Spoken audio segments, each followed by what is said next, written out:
আপনিও যদি এরকম একটা বৃষ্টির দিনে আমার মতো এরকম মুচমুচে ক্রিস্পি একদম গরম গরম মাছ ভাজা খেতে চান, তাহলে বেশি কষ্ট করতে হবে না। শুধু আমার ভিডিওটা শেষ পর্যন্ত দেখতে হবে, কারণ আমরা বানাবো একটা মশলার পেস্ট। ব্যাস, তাহলেই বাজিমাত। তো সবার প্রথমে আমি নিয়েছি দুটো তেলাপিয়া মাছ, যেটার গায়ে একটু আমি চ্যাঁ মেরে নিয়েছি। এখন স্বাদ মতো লবণ আর 1 চামচের মতো ভিনিগার আমি দিয়ে এটাকে ভালো করে এপিট ওপিট করে মেখে নেব। এই ম্যারিনেশনটাকে আমরা 5 মিনিটের জন্য রেখে দেব। এর ফলে এর মধ্যে দিয়ে একটা ঘোলাটে জল বেরিয়ে আসবে, যেটাকে আপনাকে ফেলে দিতে হবে।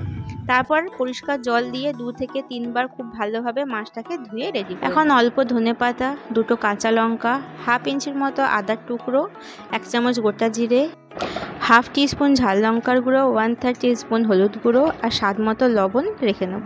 ভাজার জন্য লাগছে সর্ষের তেল। এখন তেল ছাড়া বাকি সমস্ত মশলাটাকে আমরা মিক্সার জারে অ্যাড করে একটা পেস্ট বানিয়ে নেব।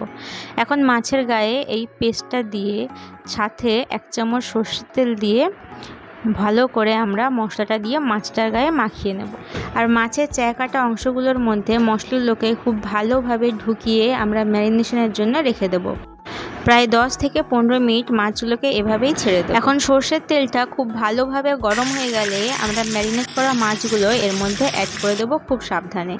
তারপর ব্যাস, এটাকে মিডিয়াম টু হাই ফ্লেমে লাল লাল করে এপিট ওপিট উল্টে মাছটাকে ভেজে নিলেই রেডি হয়ে যাবে একদম মুচমুচে স্পাইসি মাছ ভাজা, যেটা খেতে দুর্দান্ত লাগে। আপনি তারপর এটাকে গরম গরম সার্ভ করুন।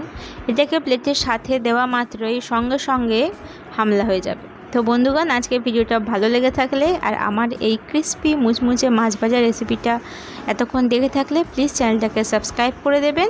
খুব শীঘ্রই দেখা হচ্ছে নতুন রেসিপির সাথে।